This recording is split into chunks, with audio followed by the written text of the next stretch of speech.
National, Monsieur le ministre, honorables députés.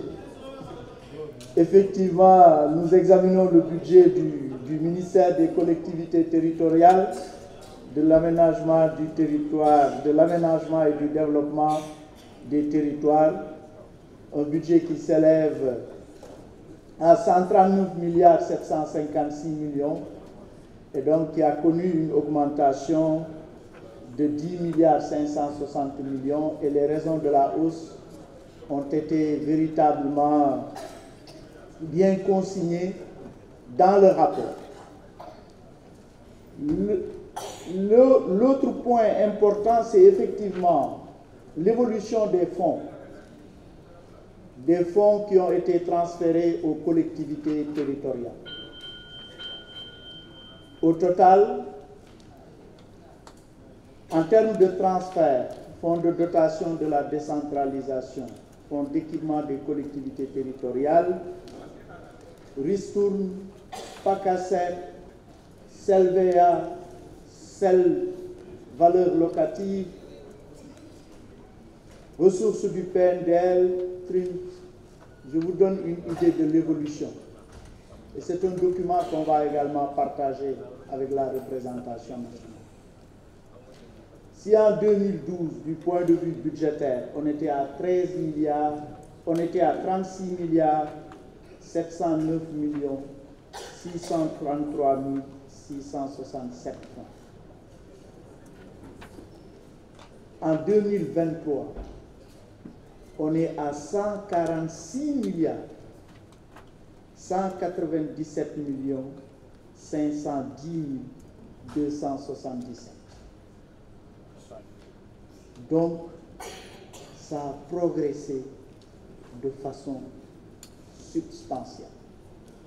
Et je pense que l'évolution effectivement des transferts aux collectivités territoriales, ce tableau sera communiqué à la représentation nationale. Ça, c'est du point de vue budgétaire. Maintenant, il y a eu des questions qui sont importantes, qui ont été soulignées par les honorables députés et mon collègue Mamadou Diagne Fada est revenu là-dessus. C'est notamment les agents des collectivités territoriales. Il fallait effectivement une base juridique pour pouvoir agir, même si on devait agir. Cette base juridique est là. C'est ce projet de décret qu'on a élaboré à la suite de la rencontre tenue avec M. le Premier ministre. C'est un projet de décret dont le rapport de présentation doit être signé par mes soins. C'est un projet de décret portant application des dispositions de l'alinéa 1er de l'article 29 de la loi numéro 2011-08 du 30 mars 2011 portant statut général des fonctionnaires des collectivités territoriales.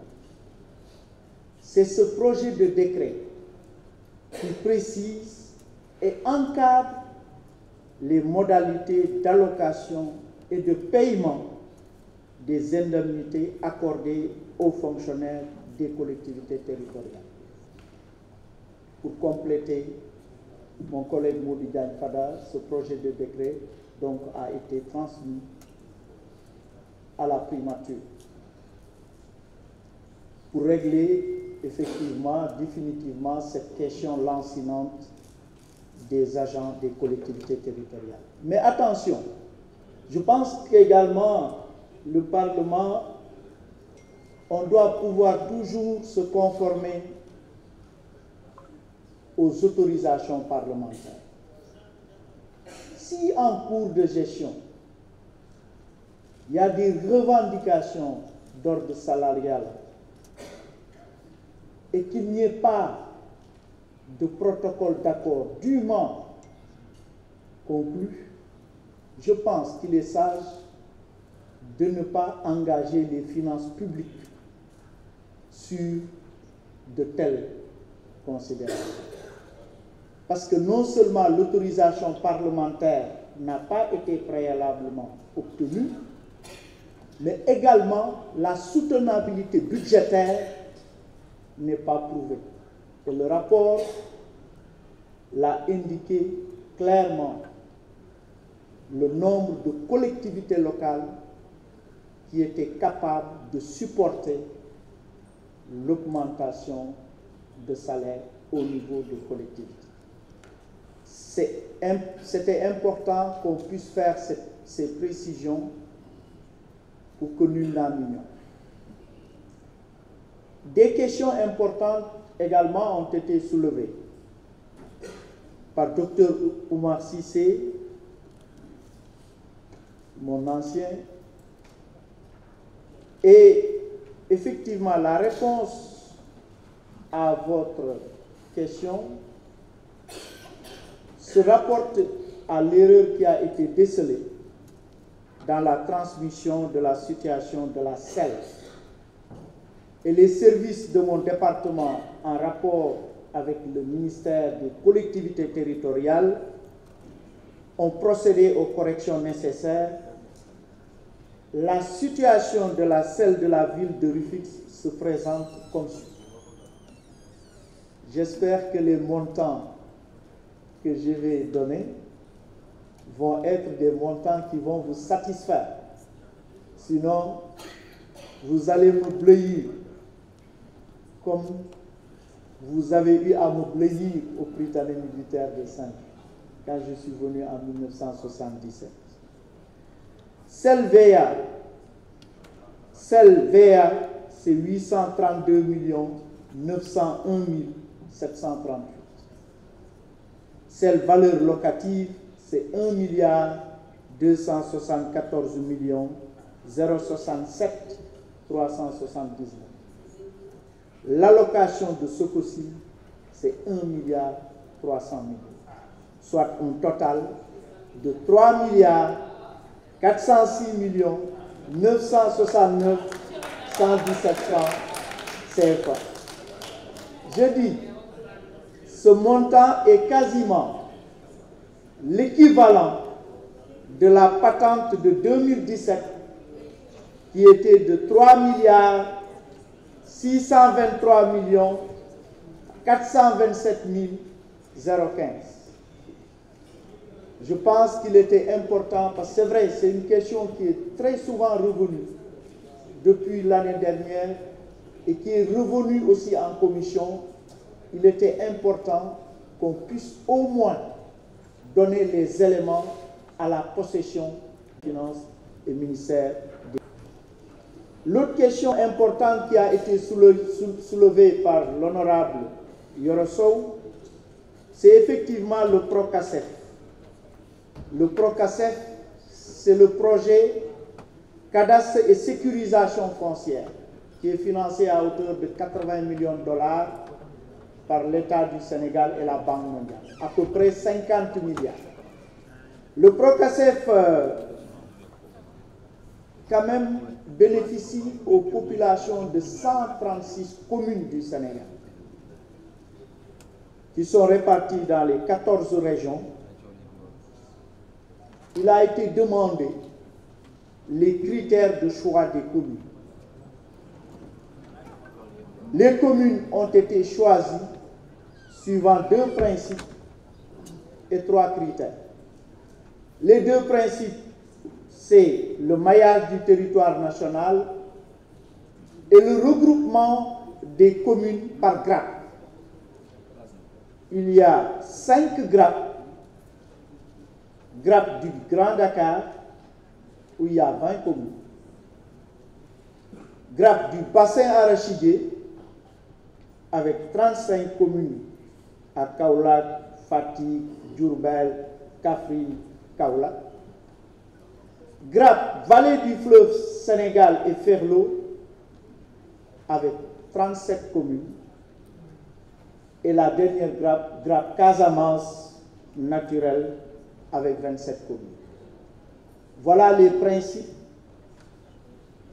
qui guident le choix des communes. Et maintenant, au niveau des critères, j'en cite juste 2 compte tenu du temps. les zones où les questions foncières se posent avec acuité et les zones agroécologiques ainsi que les zones à grande potentialité économique. J'ai finalement cité les trois. Voilà les critères qui guident effectivement le choix des communes. Et le choix des communes aussi a été fait sur la base des données de l'ANSD, l'Agence nationale de la statistique et de la démographie, sur la base aussi de la DGID, mais également l'AMS, l'Association des maires du Sénégal, était membre du comité chargé d'opérer ces choix. Donc c'est effectivement de façon transparente et scientifique que ces choix ont été opérés. J'ai pris bonne note quand même de beaucoup de demandes. Oui, la route Ndindi Darou Mousti pour 16 km est une priorité. Véritablement qu'on a bien noté, Président Chersek. On a noté le renforcement des crédits du PNDL. Le rapport l'a souligné, on l'a noté.